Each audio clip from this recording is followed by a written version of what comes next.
Hi, I'm Rumbi, And I'm Tondi. and we are the founders of hararebookclub. We've been running since 2018. We're more than just a book club.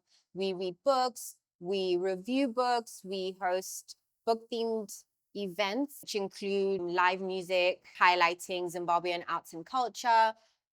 Starting from 2025, we're very proud to announce that we have started to have children-themed events. So we had a book presentation in January in collaboration with the Mutendi Montessori School.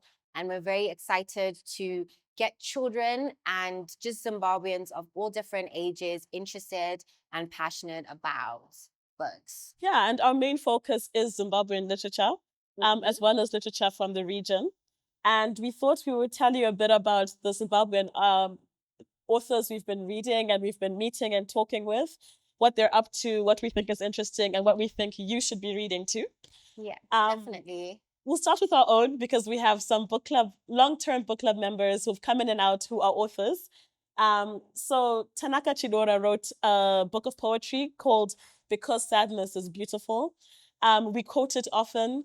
One of my favorite quotes from there, he talks about, this country and how the government is invested in the sadness of its people. of its people.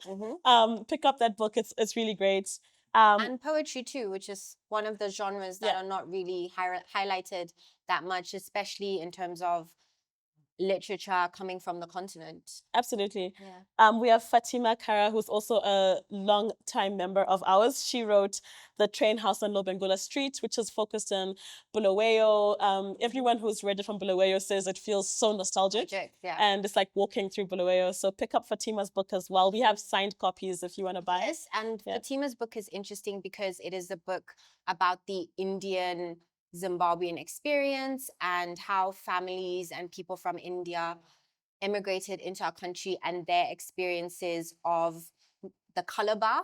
Because most of the time when we have had the segregation in the Rhodesian era depicted in literature, it's mostly focusing on Africans and Europeans, but it was an interesting inroad into that historical period from a wider perspective.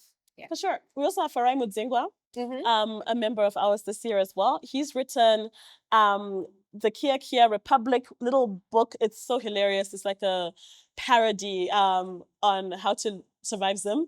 And he also wrote Avenues by Train, that his full novel, which is about two boys. Oh, actually, one boy and his friends, and how they navigate life in the avenues. And there's Njuzu in there if you like that kind of thing. It's pretty awesome. We have Chido Muchemwa, who is our schoolmate, and also one of our members and an author. And she's written a book that's we're going to be selling soon, and we're going to be reading it in the second half of our year, and it's Who Will Bury You. It's a collection of short stories, and some of her short stories are up online if you want to check them out. But Chido's doing some great work. She's published out of Toronto. What's Tsitsi been up to lately? Well, as many of you know, or if you've ever heard about Zimbabwean literature, then Tsitsi Dangarembga is the preeminent Zimbabwean writer. And of course, there is her seminal work, Nervous Conditions, which is world famous. It's about Tambudzai, who is a young girl in rural Zimbabwe and her experiences. Then she, in that trilogy, so there's Nervous Conditions, then the Book of Not. And then the third book in that trilogy is This Mournable Body, which was shortlisted for the Booker Prize. It is Tambudzai in her adult years, and it is, it's second person, right? I believe so. It's weird. Yes, but second person, which is the least used, well, I guess accessible and the least used personification, speaking voice in literature in general. So it's not the easiest read, I would say. It deals with mental health issues, which aren't easy as well, but it's a great read.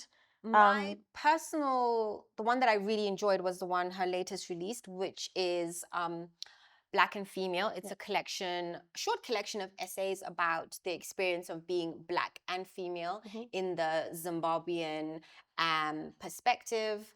Also, it deals with how Zimbabwe got to be where it is. So from colonialism and how you have these two themes of being a woman and also African colliding, and how that's very difficult, and her own personal struggles with society, becoming a published author, all of those intricacies. So I really enjoyed that one. We read that last year. So great that Tsitsi's still writing. Pick up her books.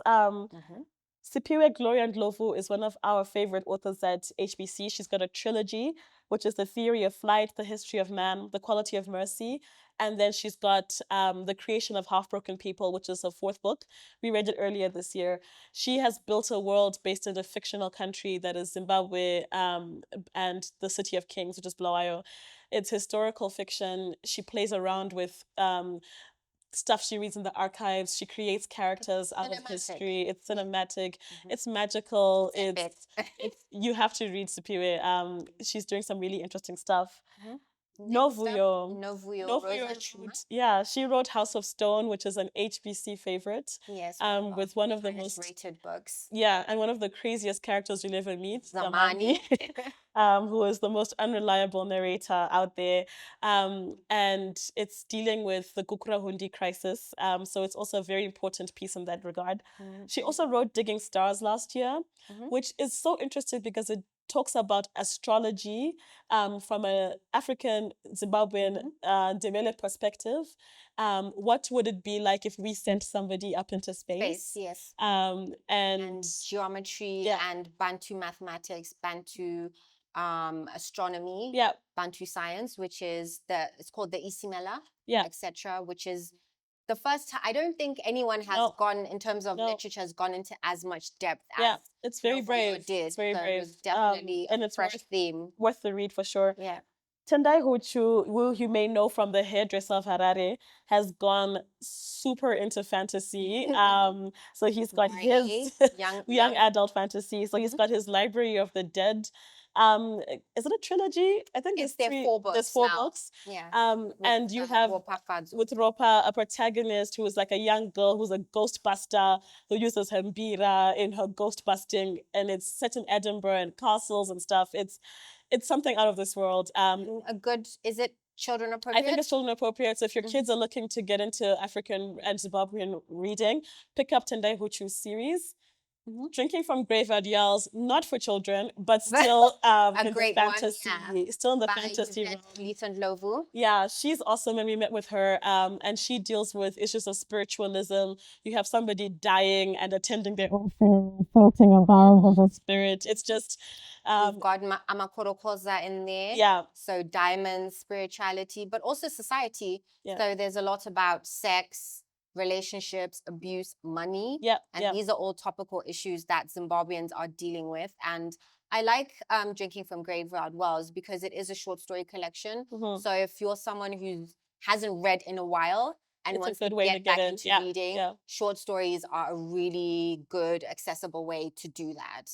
So to say, we love our Zim authors. They're doing amazing stuff. Please pick up their books. Please buy them. Please support them. And follow them on social media. And we want more stuff from your authors. We can't wait. Definitely. And if you'd like to see more of the work that Harai Book Club is doing, please follow us on our social media. We are at Harari Book Club everywhere. And also on our website, where we go into more depth with our written reviews. That is hararebookclub.com. So we have book reviews, events on there, everything that we're doing. So yes, follow us. So thanks.